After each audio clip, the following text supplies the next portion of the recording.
या विचार मंचावर उपस्थित असलेले जिल्हाधिकारी अशोक शिंगारेजी,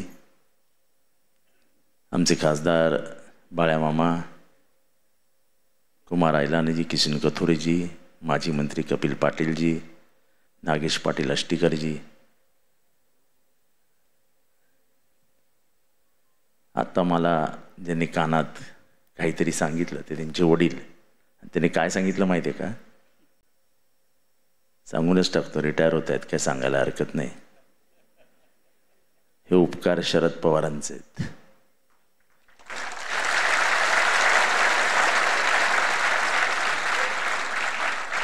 आणि वयाच्या 85-90 पार केलेल्या माणसाच्या तोंडातून खोटं येऊ शकत नाही. ते काय मला ओळखत नाही आणि माझाही त्यांचा काही फार असा परिचय नाही, पण तरी मनातली सहृदयता ही कुठनं आली तर ती तुम्हाला तुमच्या वडिलांकडनं आलेली आहे. साहेब, एखादं पॉलिटिकल प्रोग्राम घ्यायचा झाला ना तर आम्हाला 4-10 बसेस कराव्या लागतात गर्दी जमवण्यासाठी.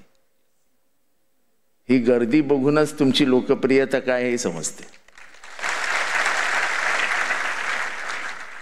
खरं तर अशा रिटायरमेंट प्रोग्रामला गेलेलं माझ्या 40 वर्षाच्या राजकीय जीवनामध्ये मी पहिल्यांदा आलोय, आणि ते फक्त तुमच्या प्रेमामुळे. काम झालं की नाही शिंगारे साहेब हे महत्त्वाचं नसतं, पण तुमच्या केबिनमध्ये काम घेऊन गेल्यानंतर बाहेर पडताना हे काम होणार ही जी मनात तुम्ही आशा पल्लवित करायची ती फार मोठी गोष्ट आहे. आजकालच्या सरकारी कार्यालयामध्ये गेल्यानंतर सरकारी नोकरांचे जे रुक्ष चेहरे असतात आणि त्यांचं जे रुक्ष वागणं असतं ते बघितल्यानंतर सरकारी नोकरांबद्दल जनतेमधली आस्था कमी होत चालली. हे बोलायला मला काही शब्द निवडावे लागणार नाही. आपण सरकार म्हणण्यापेक्षा जनतेचे सेवक आहोत, सरकारचे नाही. आपल्याला जनतेप्रती जिल्हाधिकारी is equivalent to the CM of Maharashtra. त्या सगळ्याचा निर्णय, त्या जिल्ह्याचा निर्णय कोण घेतो? जिल्हाधिकारी घेतो. अवकाळी पाऊस, दुष्काळ, पूर, आपत्ती सगळं कोण करतं? जिल्हाधिकारी करतो. आणि म्हणून माझं म्हणणं आहे की जिल्हाधिकारी पंडित साहेब हा मराठी माणूसच आला. त्याला 7-12 समजला पाहिजे, त्याला भाषेतलं ममत्व समजलं पाहिजे. समोर उभा राहणारा कष्टाळलेला माणूस, त्याच्या चेहऱ्यावरच्या ससुरकित्या, त्याच्या डोळ्यातले भाव हे जाणून घेणारा त्याला त्याच्या मातीतला माणूस लागतो, आणि तो मातीतला माणूस शिंगारे होते.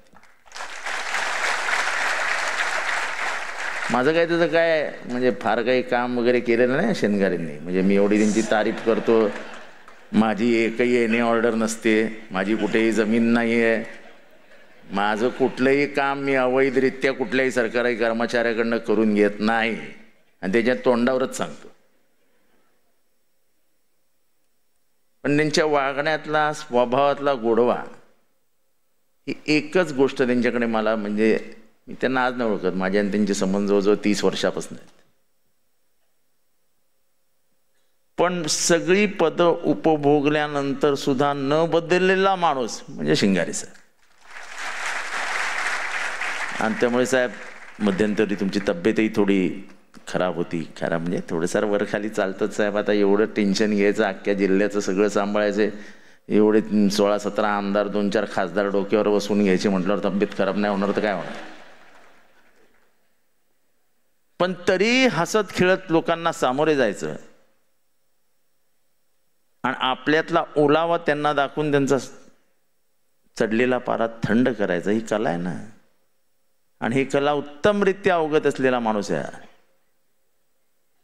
मला माहित नाही, पण तुमच्या कर्मचाऱ्यांबद्दल तुमची बोलण्याची पद्धत, अनेक वेळा असं व्हायचं की आम्ही तुमच्याकडे आल्यानंतर तुम्ही बोलव रे त्याला, आणि त्याच्यानंतर ज्या सॉफ्टली तुम्ही त्या कर्मचाऱ्याशी बोलायचे, त्यामुळे रिझल्ट येताना तो त्याच पद्धतीने यायचा.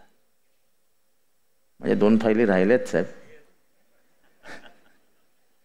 नाही केल्या यांनी. मी खूप मागे लागलो, आजचा एकच दिवस आहे म्हणून काय केलं नाही.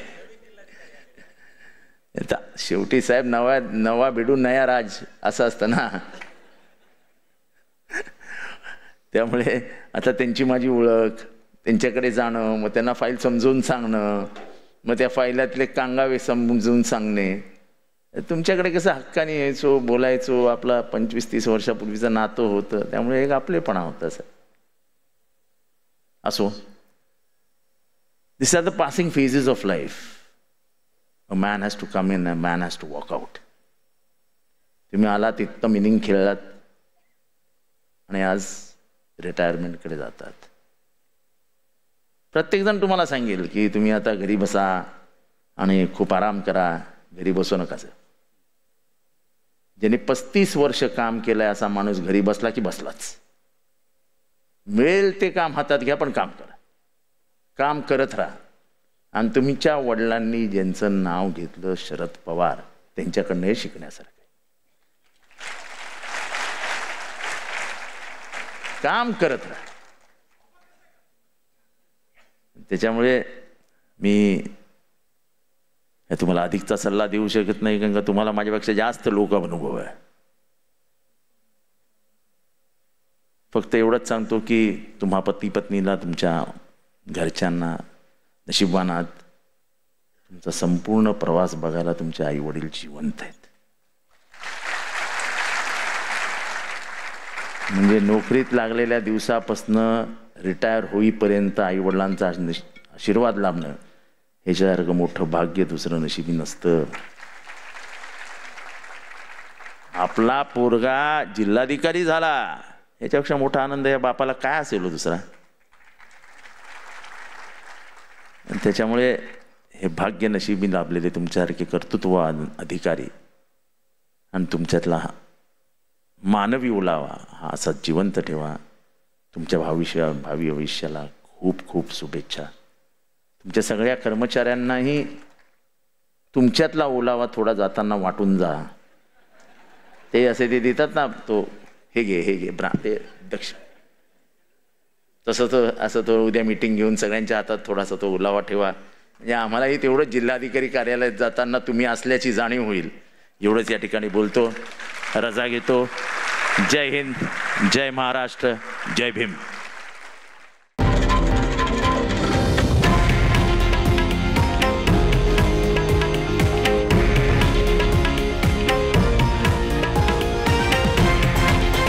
हे आहे देशातील नंबर 1 न्यूज नेटवर्क आणि आपण पाहत आहात TV9 मराठी, एकमेव.